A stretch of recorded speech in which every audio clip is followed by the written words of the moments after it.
Well, many quality professionals, such as yourself, are at a crossroad in your careers, writes Joe DeFeo in this week's article. An evolving industry requires evolving skills.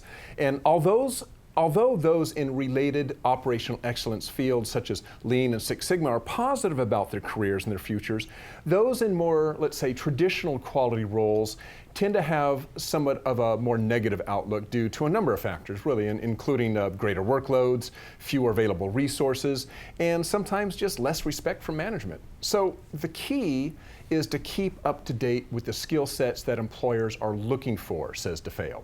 And we're talking about things like the ability to think strategically, to understand risk, and how to connect broad streams of data with customer satisfaction.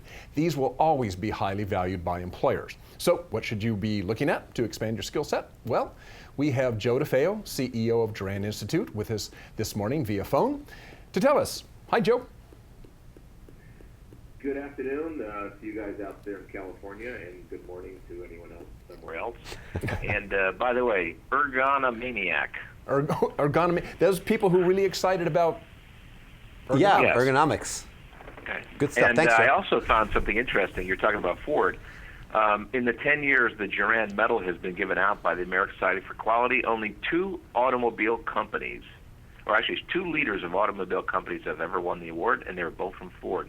Don Peterson and Alan Mulally. So it tells you a lot about where Ford's at in terms of leadership and quality. Who was the first one? I didn't catch that. And your intro to us was right on the money in terms of what's going on out there in the field. And what led me to this topic was I get requests all the time by executives saying, how come I can't find someone that could do ABC, and how come I can't find someone to do DEF? And so we then look back at our skill sets that people are teaching and learning and saying, well, most folks are kind of picking one or the other when they should have picked both. So that's kind of where we're going to talk about here today. Yeah. Well, let's start off with some definitions. I mean, you mentioned in your article, you mentioned both quality and operational excellence. So before we get going here, can you just kind of really briefly describe the difference or the similarities between the two?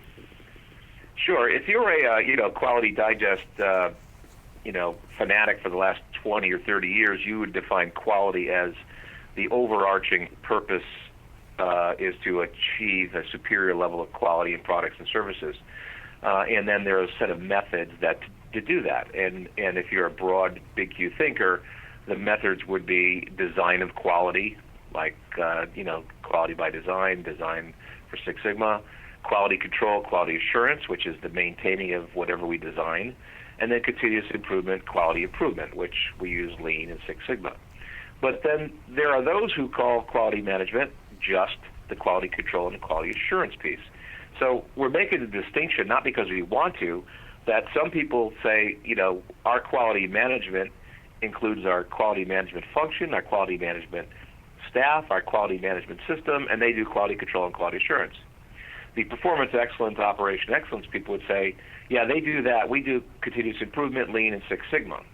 But the way we learned it, and I learned it, and Juran taught it, and Deming, is that they all should be under one umbrella. But they're not. And what's happened is the quality management folks have yet to really grasp, or some of them have, but not all of them, understand that their role in increasing their job value is to learn those performance excellence tools. And similarly, the performance excellence folks have to learn the quality management piece.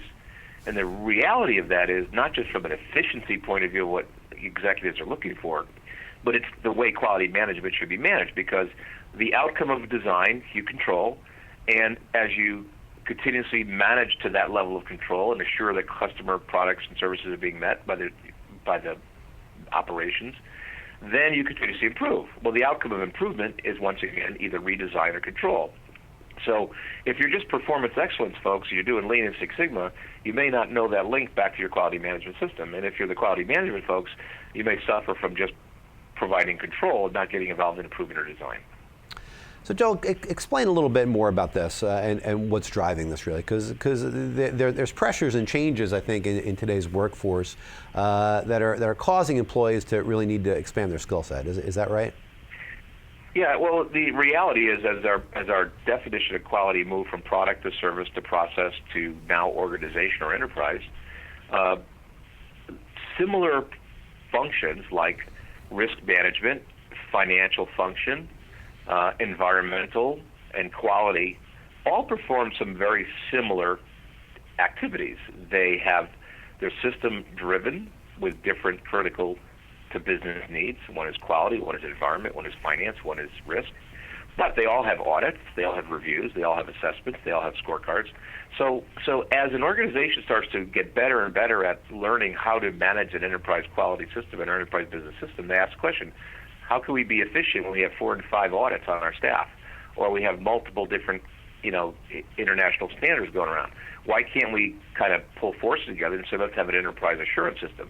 Now, who would man that system? The men and women are going to be quality management people, they're going to be performance excellence people, they're going to be a combination of both. So the driver is efficiency, and the driver is the need to speak many languages. And so the quality professional needs to know risk, they need to know enough about environment and enough about finance to talk business, particularly cost of poor quality, and the other folks need to know something about quality. This started a long time ago when we had multifunctional audit teams, particularly with the onset of ISO. And as financial management staff have shrunk because of technology like QuickBooks and software, so has quality with quality management software, as well as this enterprise focus. So it's a natural integrated management system coming together. And Joe, I mean, look, you mentioned some things have been around for a while, but what kind of skills would you say are new skills that employees are looking for? Maybe skills that may not have existed, say, even 5 years ago. Up and coming things that people need to get trained up on if they want to stay on top of their game in the quality field. Well, I think the easiest one is that business people like to talk to business-minded people, not technical people, and the quality management folks have been viewed as technical. So the skill set they're looking for is more business-oriented and more strategic rather than tactical, and so they're looking for that. Secondly, you can't manage process and quality without understanding technology and particularly even how IT systems work within business processes and vice versa. So, they have to be versed in something, not writing code, but enough about an IT system to know that, data is so important to a quality management system. And whether we have SAP or whether you have something like a Sparta network of quality management system, but something is connected. And so the other aspect is not just knowing quality engineering and quality management, but also learning enough about the technology so they can integrate and get good data systems. And I think the other one is really understanding risk management and really translating quality into risk, because bad quality is a high risk, good quality is a low risk.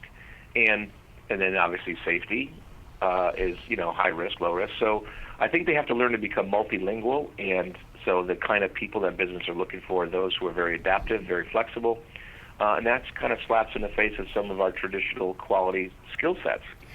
Quality engineers were quality engineers, quality managers were quality managers. Now we're saying we need a little bit of each. And Joe, just before we go here, where are most people going to pick up some of these skills? I mean, are they doing like night classes at junior colleges or universities, online training? I mean, where are these skills actually being made available in your experience? So, on one hand, American Society for Quality and like societies are covering some of the bases on the technical side, but folks are going to have to venture out of our societies into the universities or into other forms of learning to pick up the business side and the risk management side. It's not something you'd find at ASQ.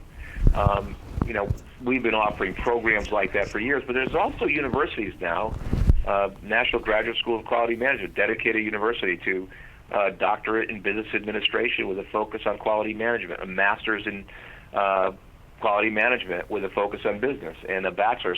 And there's a number of programs around the country. So what they have to look for, and I think what's going to happen in a few years ahead, the societies will get better and better.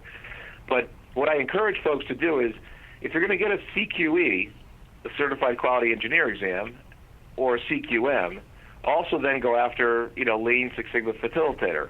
Go after some learning and strategic planning. If you're already Lean and Six Sigma person, go try to get a CQE. Go get a Certified Quality Management exam. Become an auditor. In other words, the curriculums are out there. You just got to go find the other half that you're missing. And in the session that we have coming up with you guys, we're going to be, walking through with more clarity what those skill sets are, what the programs they should use. And it's not something they have to do in 3 and 4 and 5 years. These are things they should do lifelong learning as you go forward. Well, John, I'm glad you mentioned that because perfect setup, as you mentioned. We are doing the first of our professional development curriculum, the evolving skill set of today's quality professional. There it is right there with Joe and Dirk right here. We're going to be presenting that together. That's first part is on June 16th, second part's on July 28th. 2 p.m. Eastern, 11 a.m. Pacific, right there. So you can sign up for that one in Joe's article, which is right below the player page, right down there. And we should point out that this that you actually can get CE units. Yes. For those of you who need those or want those, you can get CE units by attending these 2 courses. And as Mike said, for more information, you can just follow the link in the player page below. Joe, thanks for taking some time with us this morning to kind of go through all that with us. Thank you. It's always a pleasure. You guys make me feel a lot more important than I actually am sometimes. No way, Joe. Well, thank you for joining us again. We'll see you on Tuesday. All right. Thank you. Talk to you soon. Solid. Good stuff there. Joe, I always like Joe DeFeo. He's got a good outlook on stuff. And yeah, he's Mr. a good De Niro. Mr. And yeah, check that one out. I mean, that's really going to be an interesting one. It's a new program that we're rolling out. It's fee-based, so understand that going in. But certainly check that out. Again, link out to it, register for it, and you'll get some really good information on what you should be learning about for your career. There you go. Alrighty.